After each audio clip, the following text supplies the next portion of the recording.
I met my husband 8 years ago in our junior year of college. He always tells our friends it was love at first sight despite the fact that he couldn't see my face during our first interaction. We got locked in a basement at a frat party. It was dim and he didn't have his glasses with him. I remember seeing him around campus and I always thought he looked silly with them. The lenses were so thick they made his eyes as big as saucers. That was one of the first things I noticed about him. He spent the majority of our time in the basement with his eyes squinted. He said it hurt his head when he didn't have them. We were stuck down there for a few hours.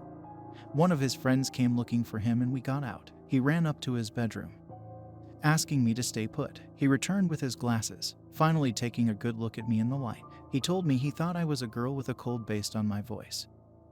But I clearly made quite the impression on him as he asked to hang out more often. After about a year of being friends and spending the majority of my time at a frat house or with my horrible roommate, I decided to move off campus. I asked him to move with me. We were best friends and we needed to focus on getting our life together in a less distracting environment. He agreed. We were both excited to start building our lives side by side. I loved spending time with him. Watching him fall in love with me at the same time I did was one of the greatest things in life. He kissed me in front of everyone on our graduation day. My heart practically jumped out of my chest when it happened. Not that I didn't want to kiss him. I just never expected that he'd make the first move in front of all of his friends and family. He pulled away, slapping a hand across his mouth in shock at his decision. We laughed about it. He lost a few of his frat friends after that, but the majority of people we knew were accepting of our new relationship. We continued living together in the city until our engagement. A lot of dark stuff happened between then. He got a job at a slaughterhouse as a janitor of sorts. This caused a lot of arguments between us. I thought it to be cruel. The job eventually became too much. He was one to wear his heart on his sleeve. I could always read his expressions better than he knew. He came home one day looking tense. As his partner, I offered to help him relax, which led to him running away and puking up his stomach into the sink. He saw some stuff happen at work. He walked in on a man who he worked with violating one of the cows. It freaked him out enough to talk to his boss and ask if there were any alternative positions he could take, one that didn't include blood and guts. His boss sent us out to a small farm in the countryside. It was a big change as neither of us had experienced country living, but it looked good financially. We'd get to live on the property for free. He'd get paid by the hour, and all he really had to do was look after a couple of animals. He proposed to me before our move. We had a quiet wedding in the city and started our new life in the country as newlyweds. Things were really good for a while. I'd started work from home as a graphic designer, and he took care of the farm. There was only one negative: the wheat field. It freaked me out when we first arrived. It was tall, taller than me and my husband, and it stretched out for miles. I had a previous traumatic experience in a cornfield when I was in college. I accepted a drink from a friend that was laced with a psychedelic and got lost in it. Things weren't the same for me mentally after that. It was one of the dark points I mentioned earlier on. I spent a while trying to recover from the whole situation, my husband by my side every step of the way. I did eventually. But the backyard of my new home was something that sent a chill down my spine. I put it behind me, choosing to focus on my art and husband. I decorated the house, started a garden, took up yoga and crystals. My husband didn't suspect my disdain to the surroundings of our home. I knew that if he did, we'd move back to the city in a second. We had neighbors, two brothers who lived about a half-mile down the road from us. They said they only stayed for 3 months out of the year as a trip in memory of their late parents. I became friends with one of them. He was spiritual, peace and love type of guy. The other was a DHD personified. He and my husband got along quite well. They had the same interests in numbers and statistics. They became good friends in an incredibly short amount of time. The last time I saw my husband was a week ago. He got home from the Samuel town we went grocery shopping in. He walked in with mud on his knees and elbows.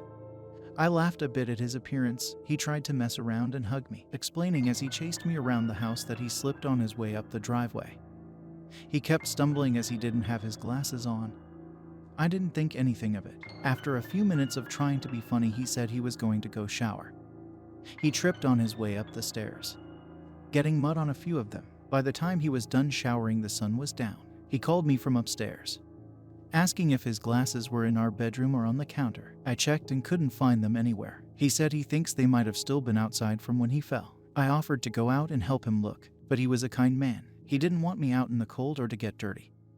He knew I had a fear of being outside in the dark as well. I curled up on our couch while he walked out of the light of our porch, I could see his flashlight moving around from my peripheral vision for a bit. I worked on a piece on my iPad.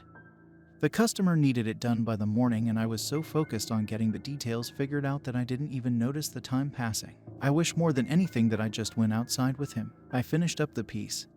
The house seemed too quiet. I checked the time. He'd went outside an hour ago to find his glasses. He wasn't back. I stood up, looking out the window. I stepped outside and called his name. I got nothing but an echo and the sounds of grasshoppers in return. I closed the door, creeping up the stairs to our bedroom and bathroom. Not there. I don't know if this will make you guys think I'm horrible. If it does, I understand. I don't think I'll ever forgive myself for how things went that night. Maybe it was shock or fear, or maybe it was irrational and I'm truly vile. But I went upstairs to my bedroom and laid in bed. I remember thinking to myself that I shouldn't worry, that he'd be back any second. I shouldn't go outside and look for him because he was okay. He was just taking a while to find his glasses. I couldn't sleep that night. The air was still in the house and I'd felt more vulnerable than ever before.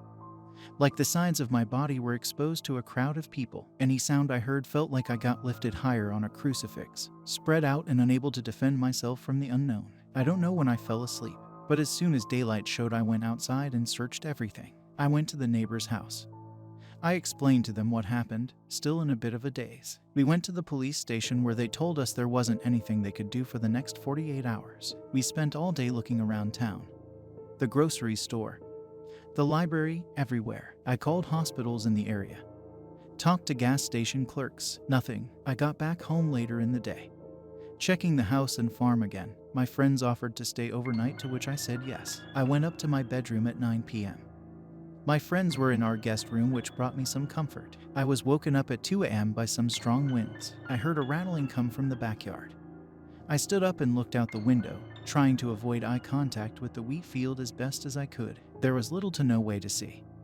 The only light source came from the chicken coop. Despite my best efforts, my eyes traveled to the field. I noticed movement in the plants coming from a while away. It moved closer and closer to the edge of the field. By that point, I was trembling. My heartbeat pounded hard enough to make me feel sick. I couldn't see whatever it was that was causing the movement. By the time it got close enough for me to make out, I turned away, squeezing my eyes shut and putting my hands over my head. I was so afraid. I felt myself begin to unravel. I needed my husband back. One of my friends had to work at 6 a.m. I walked downstairs to say goodbye, thank them for everything they'd done to help. They left at 5:30.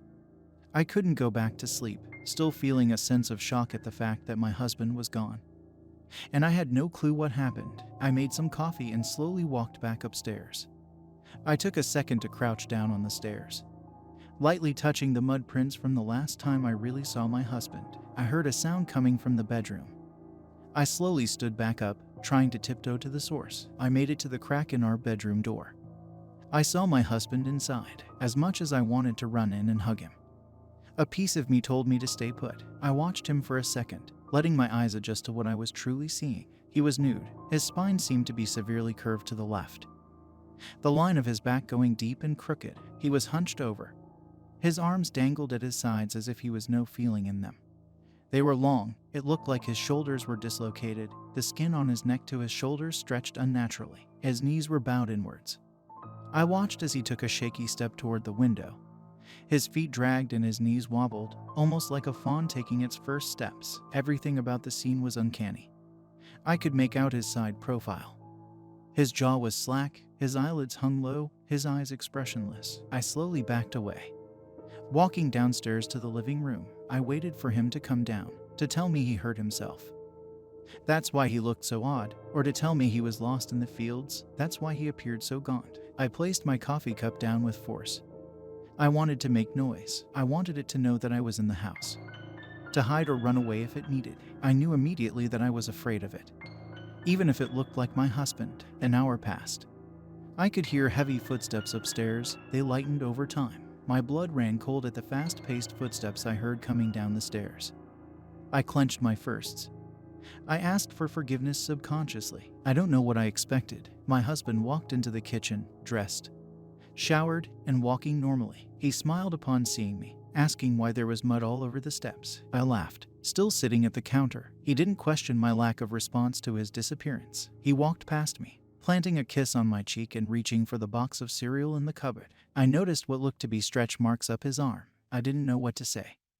My lips quivered. I had little to no control of my facial expressions, as much as I felt the situation wasn't normal. I couldn't help myself from standing up and wrapping my arms around him. He hugged me back, rubbing my head and planting another kiss to my cheek. I let out a quiet sob, gripping him tighter, desperately waiting to feel a connection with him. I thought that the closer I was to him physically in that moment, the more likely I would be to shake the ugly feeling I had about him. I peeled myself away from him, grabbing his face in my hands and looking into his eyes. I couldn't see anything in them. No emotion. He had a smile on his face. It looked like nothing I'd seen from him before. I told him I had to go to work. He nodded and kissed me goodbye. I got in the car and drove to my friends down the road. Only one of them was home. I knocked and started to explain what was happening as soon as he'd opened the door. He looked at me like I was crazy. Because who could be afraid of their own husband who was missing only 24 hours ago? I stayed at his house for the next few hours. He tried to help me rationalize what I thought I saw. But in the end, he really didn't have anything to explain the behavior. I asked him to come home with me, see for himself. The car ride to my house was silent. My anxiety as we got closer was evident. We pulled up, going inside to find my husband on the couch going through the camera roll on his phone. He watched videos of us. He laughed at the same time as he did in the video. I announced my presence. He turned his head practically all the way around to the front door, smiling when he saw us. It looked different from the smile earlier. His gums showed and his eyes scrunched up with his lips. He laughed, identical to the laugh we'd just heard him rehearsing. I didn't hear you come in. All three of us sat in the living room for a bit, acting as though everything was normal. My friend watched videos on his phone. He scrolled onto one, a math question that apparently only 1 out of 100 people could solve. He looked up expectantly at my husband, raising his eyebrows as a way to ask if he could solve it. My husband, who everyone knew to be the smartest person they'd met, who graduated with a degree in mathematics and statistics, looked at him, shrugging his shoulders, letting out a chuckle that seemed far too artificial. That was just the first day back. The next day was still strange. I still hadn't asked him any questions. He hadn't brought it up at all. I noticed that he didn't bring anything up himself. He wouldn't speak unless I spoke to him first. He barely ate anything. He hadn't gone out to check the animals or clean up. Nothing. The third day he left for 5 hours. He walked outside. He went into the wheat field. I watched him and did nothing to stop him. He came back later as if nothing happened. The fourth day, my friends came over again, watching him in confusion. My husband didn't notice their questioning faces. The fifth day I went to my friend's house again. Only one of them answered the door. He said his brother hadn't come home that night. Yesterday night, my husband went into the wheat fields again. I watched him return from the guest room window. He had blood dripping down his shirt. Chunks of what seemed to be flesh clung onto his mouth and hands. He looked around skittishly, like an animal hoping to not be caught doing something bad. He came in through the back door, hurriedly running up to our bathroom. I heard the shower start. I listened from the guest room. Tears ran down my face. I realized that my husband was gone 30 minutes ago. I walked by the bathroom and watched him through the door he left slightly open. He grabbed the corners of his mouth, stretching each end up to his ears, the skin ripping slightly. He dragged his hands over his eyes, the skin underneath them molding with his fingers like clay. He put his hand in his mouth, his thumb resting under his chin, the other hand opposite, his fingers pressed against the roof of his mouth. He pulled, dragging his jaw open at least 12 inches. There was a tearing sound, like the nerves in his face were snapping. His bones popped, saliva poured out into the sink. He placed his hands on the counter and watched himself in the mirror. He was sad. I think I'm going to kill him today. There's a consistent sense of guilt I have. I let my husband be replaced by whatever this thing is. A part of me hopes he's still out there. I can't let him be replaced by this replica. I won't let the man I love be immortalized this way. I can't. Wish me luck.